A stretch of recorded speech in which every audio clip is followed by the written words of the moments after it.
You know, what's funny is I hear that question now that I am involved with Yogi Bear, and it's fun to listen to Dan Aykroyd, for example, and his story about you know, as a kid, you know, he's Canadian, I'm Canadian, you know, and he would grow up and come home and watch the Yogi Bear cartoon at 4:30 at his house in Canada, and I can kind of picture exactly that whole kind of experience. My thing was a little bit different because I didn't have the cartoon because we spent part of our childhood in Africa, no TV, you know, and the reaches of pop culture didn't quite get to where we were. However, we had this Hanna-Barbera cartoon book, and it was so I thought, you know, we had it in our library, and I thought like the Yogi Bear was just simply this, you know, it's this book, you know, and the illustrations of Yogi and Booba, and there's about 7 stories or so on, you know. And then when we came to North America and I saw that cartoon, I was like, these cartoon guys are ripping off the book. I don't know if the book people know about this, but these guys are stealing from them. But anyway, so that was my first introduction to it. And what's funny is that now that I'm involved with it, I find like there's this real universal appeal. We shot in New Zealand. I'm Canadian. You go up there, or wherever you go, you tell people, yeah, I'm involved with this Yogi Bear movie, and everybody's giving you the, hey, boo, boo. They show off their, you know, they do their big Yogi Bear impersonation, but everybody seems to know about it, and they seem to like it, which is nice.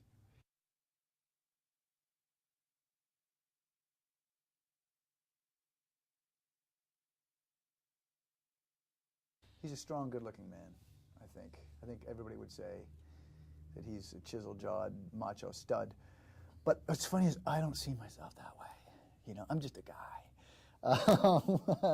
Anyway, back to your question. Ranger Smith, this is a guy, right, who, you know, the iconic ranger, right, with a little bit pot belly, who's just like put upon by the antics of this crazy ne'er-do-well bear who never seems to learn his lesson, you know. It's a fun character to play because ultimately you're the straight man, but you get to participate in these crazy adventures anyway, you know, and you couple that with the fact that, okay, here's a guy who his dream job is what he has. He runs a park. He loves the great outdoors. You know, he has to contend with this bear, but you know, the bear's, he can't help but love that guy anyway. And I think the ranger is a nice mix of,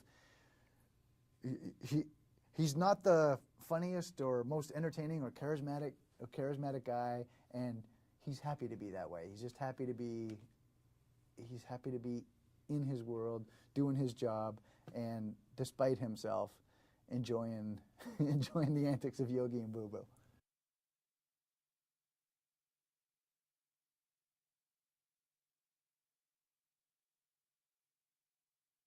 I don't think you can play it as he's the nemesis. You know, I don't think you can play it as and especially in the beginning of the movie, I took pains to try and express that, you know what, despite himself, Ranger Smith is amused by Yogi. You know, when it's not the great travesty, when it's not the big end of the world, you know, really bad thing that Yogi can do, when it's the smaller thing, the picnic basket or what have you, it's more a question of like, I love the kid. I'm that kid, you know, like it's that kind of thing. Like he can't help but like him, you know, and his life would be, he knows his life would be worse if he didn't have Yogi and all Yogi's antics to deal with.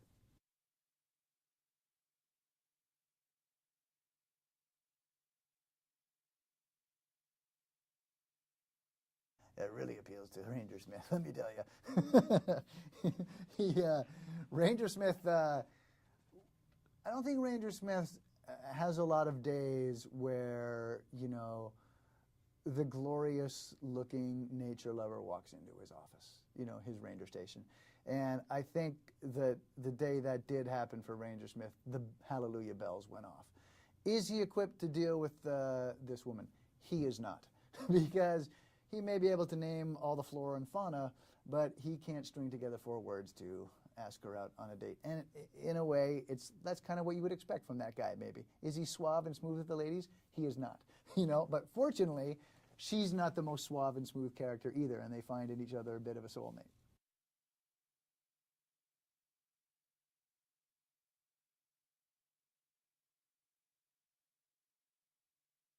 I couldn't stand Anna Faris because she's not talented or good looking, and I'm a shallow person.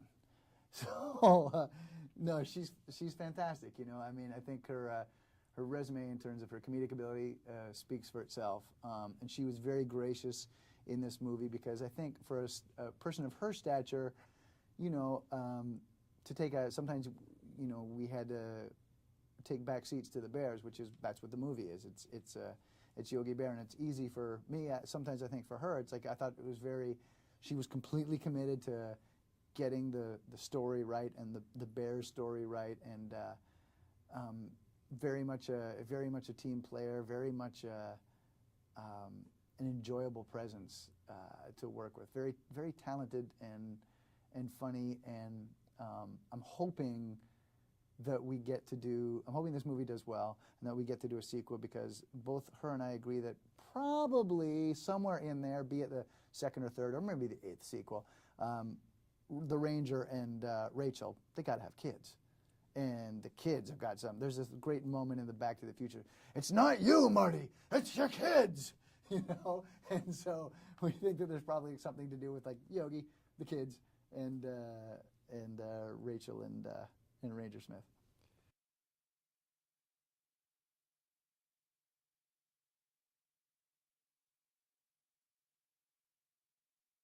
Much more enjoyable than actors. I can tell you that much right now. Don't really care for the actors. I'll have a tea, please. Get your own tea. What are your legs broke? No, it was great. You know, it's funny to like occasionally we get asked, Anna and myself, you know, and Nate and TJ and Andrew get asked, well, was it difficult? You know, was it hard to deal with? You know, they're not there, and it's like, ultimately, it's not really hard. I mean, you're just using your imagination the way you did when you were a child, you know, and I think the kids will get that instantly, you know, that it's just a question of pretending, of playing make-believe, you know, and for us to get the technical aspect right, you know, we were in the hands of a man, Eric Breivik, the director, who knew exactly what he wanted and could give us the cues when we found ourselves at a bit of a loss. In other words, he had storyboards and precise visual cues. He had like the movie kind of mapped out on a computer with kind of like 3D characters, and if you couldn't quite understand the sequence, he could show it to you, you know. On top of that, we had 24/7, we had performers, New Zealand actors, to play both Yogi and Boo Boo throughout the entire rehearsal period, and then to rehearse with on set. So ultimately, you would rehearse with them, and then they would exit and we would shoot it, but you had fresh in your mind exactly what you were doing. So it was sometimes occasionally a bit of a challenge to get the eye line right, but ultimately a fun challenge, and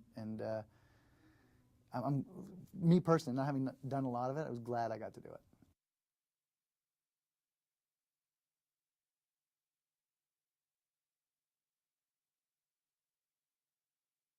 He's one of the great all-time yellers, I would say.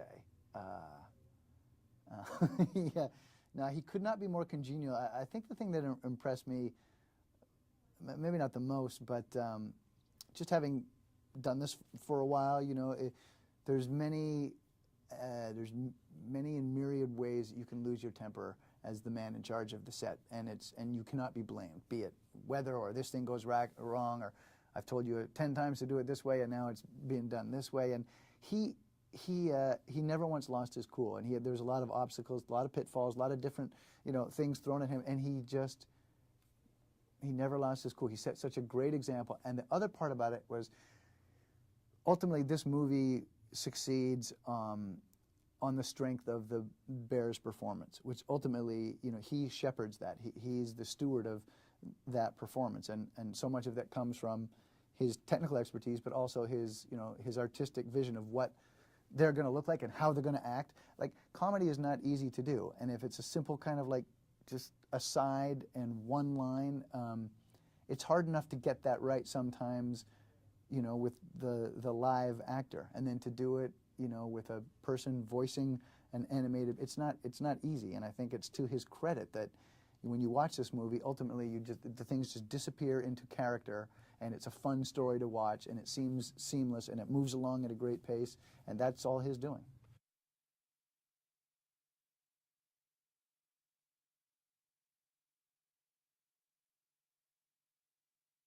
Oh man, New Zealand was, you know, I feel like I could do the, you know, the tourism ads for New Zealand, and I would do it free of charge because they just, it's such an unbelievable country. When I heard it was shooting there, I was excited. I'd never been. I wanted to go. It was, you know, topographically, aesthetically, as stunning as you might imagine. But what I didn't expect was that the people themselves were going to be so welcoming and kind, warm, genuine, spontaneous. The way I sometimes describe it is like tough looking and friendly, you know, which is an awesome combination. Really welcoming to us, just a beautiful, beautiful part of the world with beautiful people.